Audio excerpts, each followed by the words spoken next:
싱킹 브릿지 타임즈 2024년 11월 1일 파트 2를 진행하도록 하겠습니다. 구독, 좋아요 부탁드립니다. 파트 2의 편집 내용이 되겠습니다. 오늘 두 번째 방송을 하네요. 전달을 하고 싶은, 또 제가 정리해보고 싶은 내용들이 꽤 많았습니다. 전두환이 만든 5년 단임제의 독특한 대통령제도 개헌해야 하나는 제목을 제가 좀 붙여봤어요. 그리고 갈등 해소도를 좀 만들어 봤습니다. 이게 완벽한 갈등 해소도로 돼 있는지는 필요 조건으로 말을 해봐야 됩니다. 구두로. 필히 읽어봐야 됩니다. 속으로 읽어서는 의미가 잘 안 닿았습니다.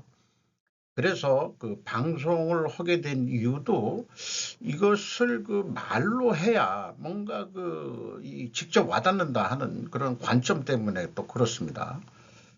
A가 이제 공통의 목적이라고 그러는데, 바람직한 대통령제가 되기 위하여는 반드시 장기 집권 독재를 예방해야 한다. 또 장기 집권 독재를 예방하려면 반드시 5년 단임제를 유지해야 한다. 한편 우리는 바람직한 대통령제를 위하여는 반드시 장기 국가전략 시행이 가능해야 한다. 장기 국가전략 시행이 가능하기 위하여는 반드시 4년 연임제 개헌을 해야 한다.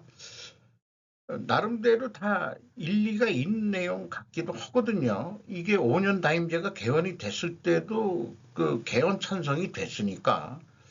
그리고 이번에 우리나라가 정치 위기다, 이렇게 이제 해서 야당 쪽에서 4년 연임제 개헌 이렇게 나왔는데 일리가 또 없는 것도 아니에요. 그러면은 그 이유를 보자면은 BD의 이유, 5년 단임제를 유지해야 되는 이유를 아주 핵심적인 근본 원인을 제가 생각은 좀 해봤는데, 4년 연임제는 국회의원 임기와 맞물려 혼탁한 선거를 유발하기 때문이다. 이거 돈 선거라든지 선거가 자주 있다 보면은 이런 것뿐이 아직 생각을 못했거든요. 또 다른 근본 원인을 대체해야 될 게 있을지는 모르겠습니다. 5년 단임제를 유지해야 될 이유가.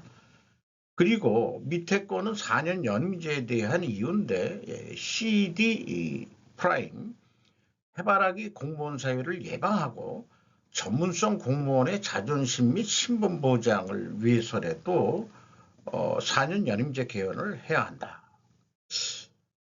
그래서 BD와 CD는 시청자분들이 계시다면은 또 저한테 한 수를 가르쳐 줄 수 있으려면은 4년 연임제 개헌을 해야 될 필연성, 원인 가정이라고 그러죠. 그것을 좀 제시해 보면 어떨까. 정치 쪽에 여러 가지 이 지식이나 또는 가지고 있는 생각들이 제가 짧기 때문에 이 정도 생각을 해봤습니다. 근데 오늘 김재섭 국힘의원이 윤녹취 부끄럽고 참담하다, 장경태 더불어민주당 의원은 임기 단축 개헌하자, 이런 얘기가 SBS 뉴스에서 있었습니다. 임기 단축 개헌은 연성 탄핵이다, 한 명 때문에 법 바꾸냐, 이렇게 이제 얘기를 했고, 부끄럽고 참담하지만은 윤 내외의 전화에 맥락 파악하고 대응해야 한다. 그 다음에 이 개헌하자는 쪽은, 개헌은 징계 아닌 입법 절차지 탄핵보다 정치적 부담이 적은 거다. 자, 이러면은 이게 5년 단임제 유지와 4년 연임제 개헌 사이에 우리는 심리적인 갈등을 하게 되는데, 옳고 그름의 문제보다도 이 갈등을 어떻게 해소할 거냐. 그래서 갈등 해소 방법으로 이런 생각을 해봤어요. 개헌이 당리당략에 의한 것이어는 안 될 것은 자명할 겁니다. 국민의 지지율이 떨어진 윤이 조기 하야하여 대선을 치른 후 차기 대통령의 정권을 넘겨줄 수도 있지 않겠냐. 그게 여당에서 나오든 야당에서 나오든 일단 윤 대통령을 탄핵하자 뭐 이런 얘기도 있고, 그 문제는 김건희 여사 때문에 계속 불거져 나오는데, 그 명아무개인가 뭐 그 친구는 어느 날 갑자기 뭐가 뭔지 모르겠어요. 하지만 외교 안보 하나를 위해서만이라도 대통령직을 그냥 유지해도 되지 않겠냐. 자, 이런 생각을 해봤습니다. 그래서 연이어서 그런 뉴스하고 연결해서 생각을 해보면은 오늘 윤 지지율 10%대로 떨어졌다. 19%로 취임 후 최저다. 정봉호 동아일보입니다. 한국갤럽조사에서 잘못하고 있다 72% 최고치. 부정평가 이후 김 여사 문제가 가장 많다. 마누라 때문에 집안 망하게 생겼어요. 윤 명태균 통화 공개 반향은 차후 드러날 것. 이렇게 이제 소제목을 냈네요. 특히 더불어민주당 지지층, 진보층, 40대 등에서 잘못하고 있다는 비율이 90% 내외인 것으로 조사됐다. 아마 제 아들놈한테 물어봐도 40대니까 아마 그럴 겁니다. 여당인 국민의힘 지지층에서도 긍정적, 부정적 시각이 각각 44%로 팽팽하게 나뉜 것으로 나타났다. 그러니까 전반적으로는 지지도가 부정적으로 떨어졌다는 얘기죠. 그래서 그런데 이 우측에 보면은 직무수행 부정평가 이유는 김건희 여사 문제가 17%로 가장 많았는데, 질문 항목들이 경제 민생 물가 14%, 전반적으로 잘못하고 있다 7%, 소통 미흡 7%, 외교 5%, 의대 정원 확대 5%, 독단적 일방적 4%, 부정부패 비리 3%, 통합협치 부족 3%, 경험자질 부정 및 무능.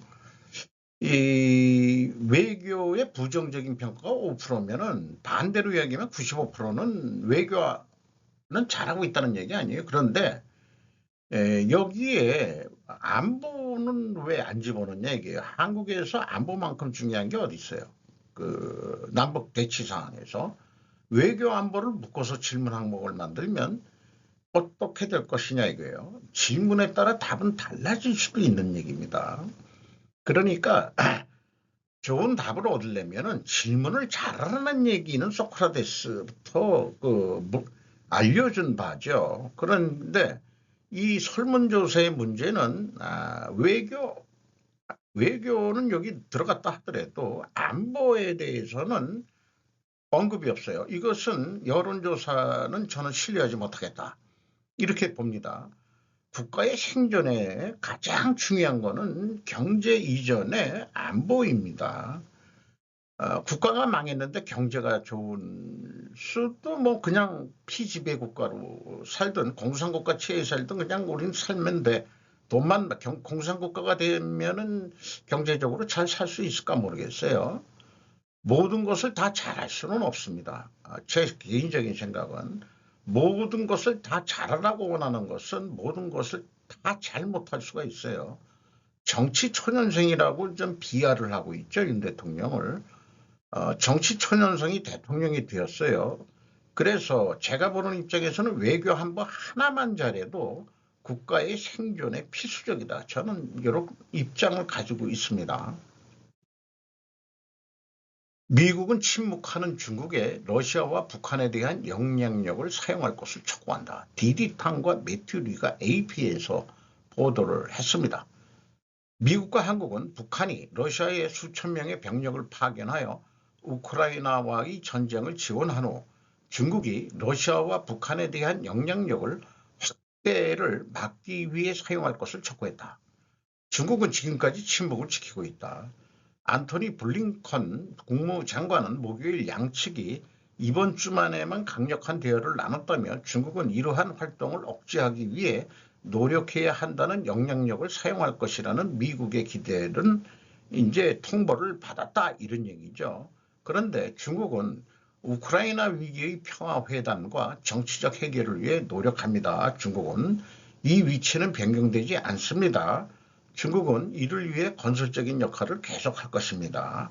뭐 중의적인 표현으로 정치적 해결을 좀 의도하는 거죠. 그리고 중국 런민대학, 런민이라고 그러면 인민대학을 중국식으로 발음한 건가요? 국제관계 전문가인 시인홍은 러시아와 북한의 파트너십은 평화로운 한반도를 향한 중국의 목표와는 상반되는 것이다. 북한이 친중적이면은 자기네들이 볼 땐 정상이고, 북한이 친러적이면은 비정상인 거죠.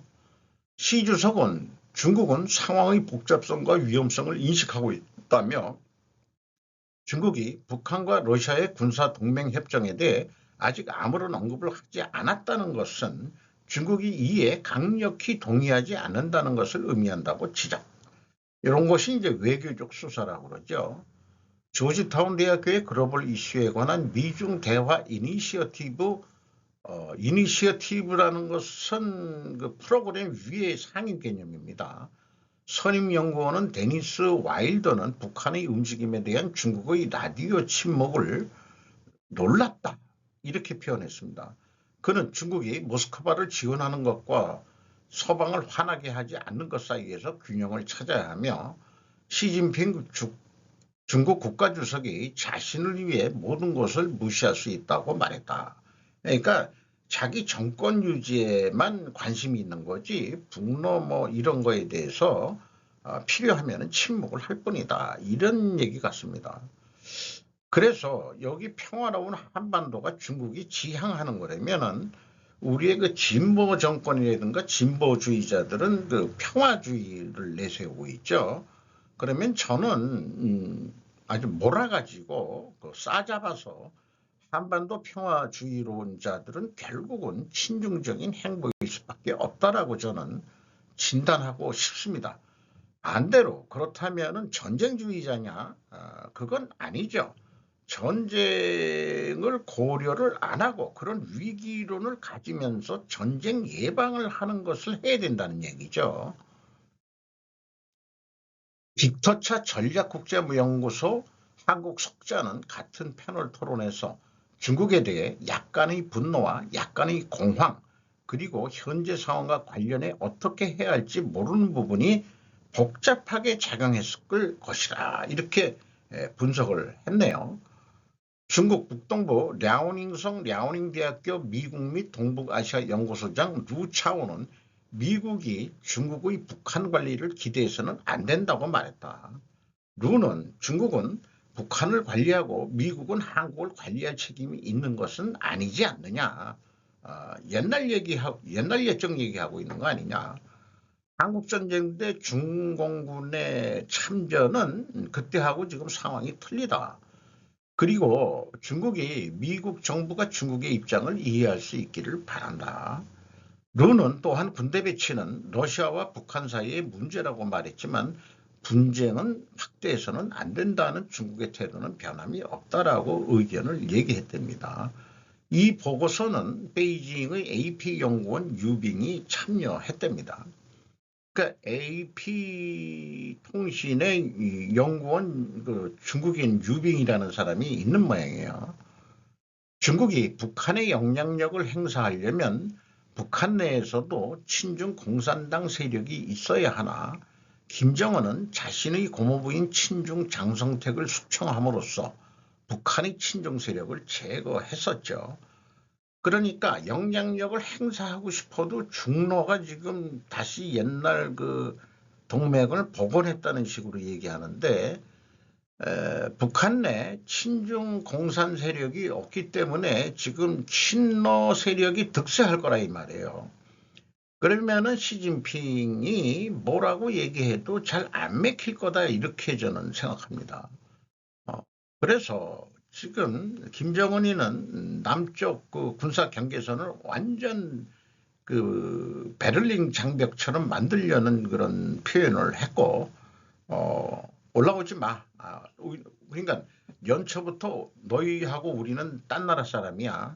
그러니까 아주 장기적으로 러시아의 미사일 기술을 좀 들여올려니까 자기네들 군인들을 러시아에 팔아먹을 생각을 예전역에 일찍 했던 것 같이 느껴집니다. 그리고 이 핀란드하고 중국하고 뭐가 그 핀란드 그 대표가 핀란드 대통령이 중국에 간 모양인데 핀란드 대통령도 얘기했죠. 그 우크라이나 러시아 전쟁에 중국의 어떤 역할이 필요하지 않습니까라고 요구했다는 것을 어저께 또 소개하기도 했습니다. 인디펀던트라는 매체에서 모르샤 무자파라는 기자가 그 간단하게 제시한 그 보도 내용인데요. 북한 암살 위협으로 김정은이 보안 강화했다. 북한이 암살을 우려해 김정은 지도자 주변에 보안을 강화하고 있다고 한국 국가정보원이 화요일 의원들에게 알렸다. 그 국정감사에서 이번 업그레이드에는 통신 방해기 배치와 드론 탐지 시스템 고려가 포함된다고 연합뉴스는 보도했다. 정보기관은 올해 김씨의 공개석상이 작년보다 약 60% 크게 증가했기 때문에 노출되는 게 많으니까 잘못하면 암살당하면 어떡하느냐 이런 예방 차원에서 김정은의 보안 강화를 했다 그런 얘기네요. 그러나 김씨에 대한 구체적인 협박은 언급되지 않았다. 미국의 드론이 이란이나 뭐 헤즈볼라나 또 뭐 그런 그 혁명 수비대 뭐 이런 거를 드론으로 그냥 타겟 목표 사살을 할 수 있는 능력이 있으니까 걱정되기도 하겠죠. 일 방위상 EU 외교수장 도쿄회담 북 ICM 대러 파병 문제 심각 박준호 뉴시스입니다. 나카타니 겐 일본 방위상이 1일 호세프 보렐 유럽 연합 EU 외교안보 고위 대표와의 회담에서 전날 북한의 대륙간 탄도미사일 발사에 대해 강하게 비난했다고 지지통신이 보도했다.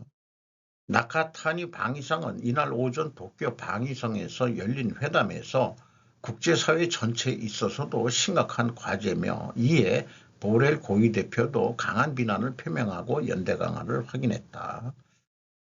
자, EU가 그 동아시아의 그 한일을 방문하는데 일본부터 방문을 했어요. 그러면 한국에는 4일 날 옵니다. 그러니까 일본에 한 이틀은 있다는 얘기겠죠. 가는데 한 하루 정도 받고 반나절. 또 일본에서 우리나라 오는데 또 한 반나절 하더라도 쉬는 시간 있고 뭐 하면은 일본에서 만 이틀 동안 이제 뭐 이 회담을 한 것 같습니다. 그리고 4일 방한해서 서울에서 조태열 외교부 장관하고 제1차 한이후 전략대화 아주 그 공식적으로 이제 열린 모양입니다. 자, 이런 것을 그 북한 쪽에서는 나토의 동진이라고 얘기를 또 할 수도 있겠죠. 보렐 고위 대표는 이번 방안을 통해 북한군의 러시아 파병 등에 대해 논의할 것이라고 밝힌 바 이미 있다 이게요. 남북 긴장 고조는 한반도의 문제가 아니고 동아시아의 문제도 아니다. 유럽 대서양과 인도 태평양 안보와 연결된 문제다. 이렇게 전 세계는 하나로 요즘에 인식되었습니다. 그러나 중로 브릭스는 이런 인식이 서양 세력이 만들어 놓은 시스템을 유지 및 세계 지배를 하기 위한 의도성이 있다고 비판합니다. 그럼에도 땡땡땡 스탄 국가들 일부는 여기에 합류하지 않았습니다. 요거 아주 개인적으로 고맙게 생각을 하고 있습니다. 고려현 경영권 분쟁에 칼 빼든 금감원 공개 매수 유증 동시 인지 여부 주목. 유근일 전자신문입니다. 금융감독원이 이번 경영권 분쟁에 대해서 칼을 빼들었다는데 어떤 칼이냐? 공개 매수 사무 취급자이자 유상증자 주관기관을 맡은 미래에셋증권에 대해서 현장 조사를 개시했다. 금감원은 이날 한명일 금감원 부원장 주재로 자본시장 현안 관련 브리핑을 열고 최근 한 달여간 이어지고 있는 고려아연행의 경영권 분쟁에 대한 금감원의 현재 조사 검사 상황 및 향후 대응 방안을 밝혔다. 고려아연과 MBK 파트너스 양측 불공정 거래, 근거 없는 특정 세력과의 결탁설, 공개 매수 관련 풍문 등 부정 거래 행위, 인위적 주가 목적의 시장 교란 등은 검토 중이라고 말했다. 금감원은 이날 미래에셋증권의 조사 인력을 파견했다. 한 부원장은 고려아연의 유상증자 관련 시장 불안과 우려를 충분히 인식하고 있다. 시장 눈높이에서 증권신고서 충실 기재 여부도 살펴볼 것이다. 증자 목적과 회사와 기존 주주에 미치는 영향, 주주 가치 제고에 부합하는지 여부 등 관련 의사결정이 충분히 기재되어 있는지를 철저히 심사하겠다. 이렇게 얘기했는데 유상증자를 빚 갚는 데만 쓰다 그러면은 그게 적합성이 있는 건지 아닌지 그거는 금감원이 어떻게 판단할지 저는 잘 모르겠습니다. 그래서 관련 뉴스를 보면은 고려아연 사모펀드 사태라는 카테고리 안에 국민기업 전략이었는데 고려아연 유상증자에 중대 변수가 생겼다. 안수현 아시아투데이 제목만 좀 가져왔습니다. 경영권 지키려 주주 내팽개치는 고려아연 당국 적극 나서라. 한국일보. 조달한 자금 대부분은 앞서 경영권 방어용 자사주를 사들이기 위해 빌린 돈을 상환하는 데 쓴다고 한다. 주주가치 훼손은 개의치 않겠다는 태도다. 주주를 내팽개치는 고려아연이라고 좀 공격성 있는 그런 보도 제목을 했네요. 요거 정리한 것은 제 견해이기도 합니다. 일반적으로 레버리지율을 낮추려고 유상증자를 하는 것은 한두 군데가 아닌 것으로 봐왔습니다. 제가 그 기업 분석을 하면서는. 갑자기 일부 언론이 반고려아연 전선에서 보도하고 있다. 영풍 MBK 연합과 고려아연과의 경영권 전쟁은 이제 분쟁이라고 전쟁이라고 얘기를 해야 될 것 같아요. 이제 정치 입김을 받는 듯한 냄새가 풍기고 있다. 영풍그룹은 유독 정치권과는 거리가 먼 경영을 해왔다고 저는 보고 있습니다. 그리고 정치인들에게 약점 잡힐 일도 거의 없었습니다. 영풍이 섞어지면서 환경오염 외에는 말이죠. 그런데 동업체제에서 경영권 전쟁이 터지면서 스스로들이 정치 입김에 자신들의 운명을 걸게 되는 자칫 서로 간에 자살골로 갤러지어지는 것 아닐까 하는 우려가 앞섭니다. 이게 제 견해예요. 고려엔이 뭐 한 150만 원대까지 올라갔다가 급락을 지금 했습니다. 원래 뭐 한 4, 50만 원 했던 거죠. 그 정도 되는 건데 이 사진은 아주 그 멋있는 그 순간에 찍어낸 것 같습니다.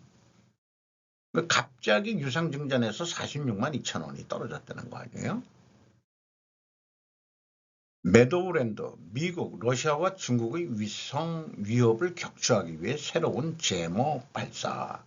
흥미로운 엔지니어링이라는 언론 매체에서 보도를 한 내용입니다. 미국은 군대와 무기를 보호하기 위해 분쟁이 발생할 경우 적 위성에 우주 전자전 시스템을 장착할 예정이다. 매도우랜드라는 전자전쟁 시스템은 방위기술 회사인 L3 헤리스에서 개발 중이다. 블룸버그 보도에 따르면 결함이 수정되고 위성 제모가 테스트되었으며 2025년에 배치될 가능성이 있다고 한다. 이게 좀 자꾸 늦어졌다고 얘기를 합니다. 매도우랜드는 지상 기반 무선 주파수 장치를 사용하여 적의 위성통신 접근을 거부하여 모든 영역에서 미국 전투기를 보호한다. 미국의 요구를 충족하기 위해 CCS 업데이트, 매도우랜드. 기술적으로 무슨 말인지 잘 모르겠습니다만은 L3 헤리스의 매도우랜드 업그레이드는 지상과 해상의 기지와 군대를 감시하는 위성을 포함한 위협에 대응하는 국가의 능력을 더욱 강화할 것이다. 그래서 L3 헤리스와 미국이 계약을 맺었는데 관계자들은 새로운 방해 시스템이 통신위성의 일시적이고 가역 가능한 간섭을 유발하도록 설계된 에너지를 방출하기 때문에 우주 파편을 만들지 않을 것이라고 덧붙였다. 매더브랜드 프로그램의 비용은 약 2억 1,900만 달러로 추정되며 2022년 초에 운영되기 시작한 카운터 커뮤니케이션 시스템보다 간소화된 버전이다 해서 이게 뭐 이렇게 무슨 레이더 비슷하게 뭐 이렇게 생긴 모양입니다. 이게 그 L3 해리스의 무슨 어떤 로고 같은 것 모양이에요. 이렇게 물결 비슷한 게. 당뇨인이 가장 오래 살았다. 한 날 100원인데 노화 막는 약. 이정봉 기자, 정수견, 이가진, 박지은, PD 세 사람이 붙어서 발행한 내용인데요. 세계 노화 연구의 석학들이 정리한 항노화 약물의 유력한 후보들을 소개한다. 그 중에서 일단 하나 항노화 목적의 그 당뇨약인 메트포르민을 처방받을 수 있을까요? 라는 그런 질문들이 있었다고 그러고 또 최근 하버드대 의대 출판부에서 이런 기사도 냈다. 메트포르민은 마법의 약인가?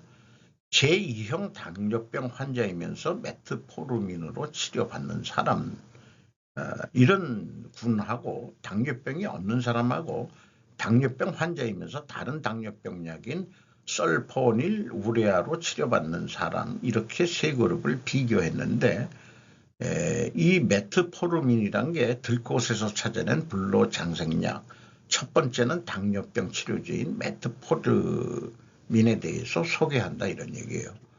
이 약초는 이미 중세시대부터 당뇨 증상을 완화하려고 쓰였고요. 흑사병이 유행하던 때에는 땀을 내는 약으로 쓰인 유서 깊은 약초죠.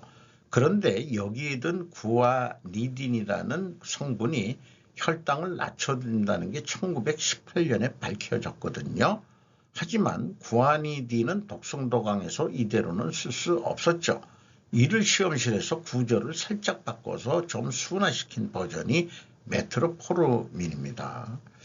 저도 솔직히 당뇨약을 먹고 있는 입장에서 약 이름을 별로 신경 안 쓰고 처방한 대로 그냥 먹고 있었는데 이런 약은 제가 먹은 것 같진 않아요. 아니면 그 이름을 제약사마다 다르게 부르고 있는지 모르지만은 그 안에 성분이 그 메트포르민이라는 게 들어가 있는지 여부는 저도 다시 한번 나중에 처방전을 좀 봐야 될 것 같습니다. 제일 중국인들은 일본의 중화에 만족하지 않는다. 일본에 이주한 부유층들이 본격 귀국을 시작하고 있었다. 자, 이게 무슨 얘기냐. 나까지만 메구미라는 사람이 현대 비즈니스에 기고한 내용인데요. 일본에서는 작년경부터 부유층이 일본에 우리말로는 윤이라고 발음해야 되는데 룬, 이주 이민 등의 은어랍니다. 오는 것이 미디어를 떠들썩하게 되었지만 그것은 부유층에만 머무르지 않고 이미 중산층의 회사원이나 공무원 등에까지 퍼져나가고 있어 중국으로부터 도망치는 사람이 차례차례로 증가하고 있다. 그 와중에 최근에는 그와 반대되는 현상도 일어나고 있다고 느꼈다. 즉 중국에서 일본으로 옮겨 오랫동안 살던 사람이 다시 중국으로 본격 귀국하는 경우다. 일본과도 중국과도 다른 존재로 그러니까는 자기 정체성이 혼돈이 왔다 그런 얘기 같아요. 왕씨라는 사람인데 도내에서도 중국인의 동료와 이른바 가치 중화의 발길을 옮기는 일도 있지만 맛은 전혀 다르다고 단언한다. 우리나라에 있는 중화요리집에 가더라도 그게 중국에 있는 중화요리 맛하고 틀리죠. 짜장면도 그냥 한국화한 음식이고 짬뽕도 그렇죠. 이런 얘기를 하는 것 같아요. 하지만 자신이 60대 후반이 되면서 제 나이보다는 약하네. 모국에 자주 돌아갈 수 있는 처지가 되자 무슨 일 때문에 가는 모양이죠.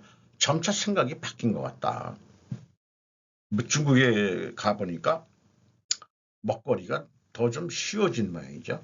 나는 일본 속의 중국에서 제일 중국인의 생활상을 많이 다루고 있지만 오랜 세월 일본에 살고 있는 그들은 일본인과도 중국인과도 다른 존재가 되어가고 있다고 통감하게 된다. 포장마차의 값싼 튀김빵도 일본에서는 먹을 수 없다. 고향을 버릴 필요가 없는 일본인에게는 이해할 수 없는 일일지도 모릅니다만 역시 고향은 그리운 곳 아닐까요? 이런 기고문을 냈어요. 이런 뉴스를 보면은 한국에 들어와 있는 중국 국적인들을 어떻게 하면 향수병에 걸리게 할까, 돌아가게, 그리고 어떻게 하면 돌려보낼 수 있을까. 이거 좀 돌아가라. 중국인들 말고 그 카자흐스탄이나 뭐 이런 데 사람들, 아니면 러시아 여자들, 또 소유럽 여자들, 이런 여자들이 많이 들어와야죠, 우리나라. 어, 민족의 그 유지를 위해서. 자, 이상이고요. 이 이하는 그 3분기 누적 영업 잠정 실적 회사들인데 설명은 생략하고 이 내용만 보여드리는 거로 하겠습니다. 빨간 글씨는 이 영업이 크게 내려간 거죠. 근데 말은 안 하겠다고 했지만 SK가스가 영업이익이 50.5%나 내려갔으면, 저는 한국가스공사 LNG 파는 그 가스공사가 허구한 날 운영을 방만하게 해가지고 이번에 가스값도 올리고 뭐 해서 얼마나 또 손익이 개선됐는지 모르지만은 아직 안 나왔어요. 이게 잠정 실적도 공시를 안 했습니다.